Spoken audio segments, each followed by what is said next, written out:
Knowledge ഹബിന്റെ പുതിയൊരു വീഡിയോയിലേക്ക് സ്വാഗതം. മൈക്രോസോഫ്റ്റ് എക്സലിൽ പ്രോഗ്രസ് ചാർട്ട് എങ്ങനെ നിർമ്മിക്കാമെന്നാണ് ഈ വീഡിയോയിൽ നമ്മൾ കാണിച്ചു തരുന്നത്.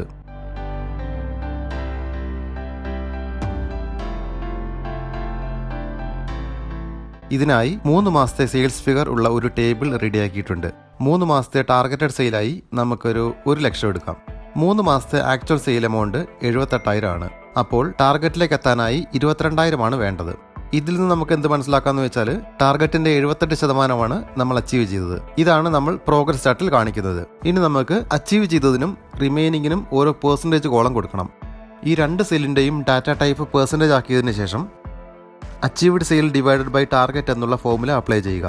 റിമൈനിങ് പെർസെൻറ്റേജ് കാണാനായി remaining amount divided by target എന്നുള്ള ഫോർമുല അപ്ലൈ ചെയ്താൽ ചെറിയൊരു പ്രശ്നമുണ്ട്. ആക്ച്വൽ സെയിൽ ടാർഗറ്റിനേക്കാൾ കൂടുതലാണെങ്കിൽ റിമൈനിങ് മൈനസ് ഫിഗർ കാണിക്കും. അപ്പോൾ പെർസെൻറ്റേജ് മൈനസ് ആകും. ഇത് ഒഴിവാക്കാനായി മറ്റു പല ഫോർമുലകളും ഉപയോഗിക്കാം. നമ്മൾ മാക്സ് ഫോർമുല ഉപയോഗിച്ച് ഇത് സോൾവ് ചെയ്യും. 100% അല്ലെങ്കിൽ അച്ചീവ്ഡ് പെർസെൻറ്റേജ് ഏതാണോ വലുത് അതിൽ നിന്നും അച്ചീവ്ഡ് പെർസെൻറ്റേജ് കുറച്ചാൽ മൈനസ് പെർസെൻറ്റേജ് വരുന്നത് ഒഴിവാക്കാം. ടാർഗറ്റിനേക്കാൾ കൂടുതൽ അച്ചീവ് ചെയ്താൽ റിമൈനിങ് ആയി 0% വരും. അടുത്തതായി ഇൻസേർട്ട് ടാബിൽ നിന്നും ഒരു ഡോനറ്റ് ചാർട്ട് ഇൻസേർട്ട് ചെയ്യുക. സെലക്ട് ഡാറ്റ ക്ലിക്ക് ചെയ്ത് സെലക്ട് ഡാറ്റ സോഴ്സ് എന്നുള്ള പോപ്പപ്പ് വിൻഡോയിൽ ആഡ് ക്ലിക്ക് ചെയ്യുക. സീരീസ് നെയിമിന്റെ ആവശ്യമില്ല. ഈ ഡോനറ്റ് ചാർട്ട് 20 തുല്യ ഭാഗങ്ങളായി മാറുന്നതിനായി സീരീസ് വാല്യൂ കോളത്തിൽ 1,1,1, അങ്ങനെ 20 ഒന്നുകൾ ആഡ് ചെയ്യുക. ടാബ് ബട്ടൺ പ്രസ് ചെയ്താൽ ഡോനറ്റ് ചാർട്ട് 20 ഭാഗങ്ങളായി ഡിവൈഡായി. 20 ആയിട്ടില്ലെങ്കിൽ വീണ്ടും 1 ആഡ് ചെയ്യാവുന്നതാണ്. ഇനി ഓക്കെ ക്ലിക്ക് ചെയ്യുക. ഇപ്പോൾ നമ്മൾ ക്രിയേറ്റ് ചെയ്തതാണ് ബാക്ക്ഗ്രൗണ്ടായി പ്രോഗ്രസ് ചാർട്ടിൽ ഉപയോഗിക്കുന്നത്.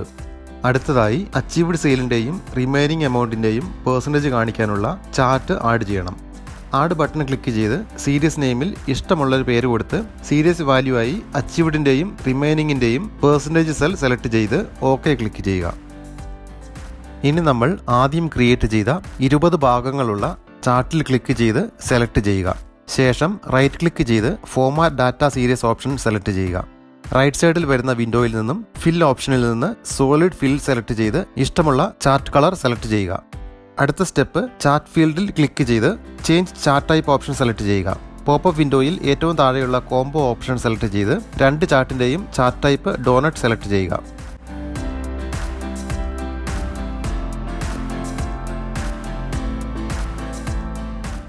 സെക്കൻഡറി ആക്സിസ് ആയി സെലക്ട് ചെയ്യേണ്ടത് രണ്ടാമത്തെ ചാർട്ടായ അച്ചീവ്ഡ് സെയിലും റിമൈനിങ് പെർസെൻറ്റേജും കാണിക്കുന്ന ചാർട്ടാണ്. രണ്ടാമത്തെ ചാർട്ട് സെലക്ട് ചെയ്ത് ഓക്കെ ക്ലിക്ക് ചെയ്യുക. നമ്മളിപ്പോൾ കാണുന്ന ഈ ചാർട്ടിൽ നീല കളറിൽ കാണുന്ന ഈ ഭാഗമാണ് അച്ചീവ്ഡ് സെയിൽ.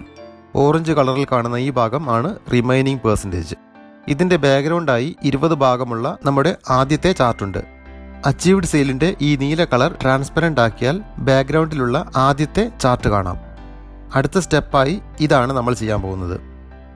ഇതിനായി നീല കളറുള്ള ഈ ഭാഗത്ത് സിംഗിൾ ക്ലിക്ക് ചെയ്യുക. റൈറ്റ് സൈഡിൽ നോക്കിയാൽ ഫോർമാറ്റ് ഡാറ്റ സീരീസ് എന്ന് കാണാം. നീല കളറുള്ള ഭാഗത്ത് ഒന്നുകൂടി ക്ലിക്ക് ചെയ്യുമ്പോൾ ഫോർമാറ്റ് ഡാറ്റ പോയിന്റ് എന്ന ഓപ്ഷൻ കാണാം. ഇപ്പോൾ നീല കളറുള്ള ഭാഗം മാത്രം നമ്മൾ സെലക്ട് ചെയ്തു. ഇനി ഫിൽ ഓപ്ഷനിൽ നിന്നും നോ ഫിൽ ഓപ്ഷൻ സെലക്ട് ചെയ്യുക. അപ്പോൾ ബാക്ക്ഗ്രൗണ്ടിലുള്ള ആദ്യത്തെ ചാർട്ട് കാണാം. ഇനി തൊട്ട് മുമ്പ് ചെയ്തതുപോലെ ഓറഞ്ച് കളർ മാത്രം സെലക്ട് ചെയ്ത് ഫിൽ ഓപ്ഷനിൽ നിന്നും സോളിഡ് ഫിൽ സെലക്ട് ചെയ്ത് വൈറ്റ് കളർ സെലക്ട് ചെയ്യുക. അതിൻ്റെ ട്രാൻസ്പെറൻസി ഒരു 20% സെറ്റ് ചെയ്യുക. ചാർട്ടിന് താഴെയുള്ള ലെജൻഡ് ആവശ്യമില്ലാത്തതിനാൽ ചാർട്ട് എലമെന്റിൽ ക്ലിക്ക് ചെയ്ത് ലെജൻഡ് ഉള്ള ടിക്ക് ബോക്സ് അൺടിക്ക് ചെയ്യുക. ഡോനറ്റിന്റെ ഹോൾ സൈസ് കുറച്ചുകൂടി കൂട്ടുന്നതാണ് ഭംഗി. ഇതിനായി ഡോനറ്റിൽ ക്ലിക്ക് ചെയ്ത് റൈറ്റ് സൈഡിലുള്ള സീരീസ് ഓപ്ഷനിൽ നിന്നും ഡോനറ്റ് ഹോൾ സൈസ് ഒരു 65% ആക്കുക. രണ്ടാമത്തെ ഡോനറ്റും ക്ലിക്ക് ചെയ്ത് 65% ആക്കുക. നമ്മുടെ ചാർട്ട് ഏകദേശം റെഡി ആയിട്ടുണ്ട്. ചാർട്ടിൽ കാണിക്കുന്ന പെർസെൻറ്റേജ് നമ്പറായി ഡിസ്പ്ലേ കൂടി ചെയ്താൽ ചാർട്ട് കുറച്ചുകൂടി ഇൻഫോർമേറ്റീവ് ആകും. ഇതിനായി ഇൻസേർട്ട് ടാബിൽ നിന്നും ഒരു ടെക്സ്റ്റ് ബോക്സ് ഇൻസേർട്ട് ചെയ്ത് അഡ്രസ് ബാറിൽ = അച്ചീവ്ഡ് സെയിലിന്റെ പെർസെൻറ്റേജ് ഉള്ള സെൽ ക്ലിക്ക് ചെയ്ത് എൻ്റർ പ്രസ് ചെയ്യുക.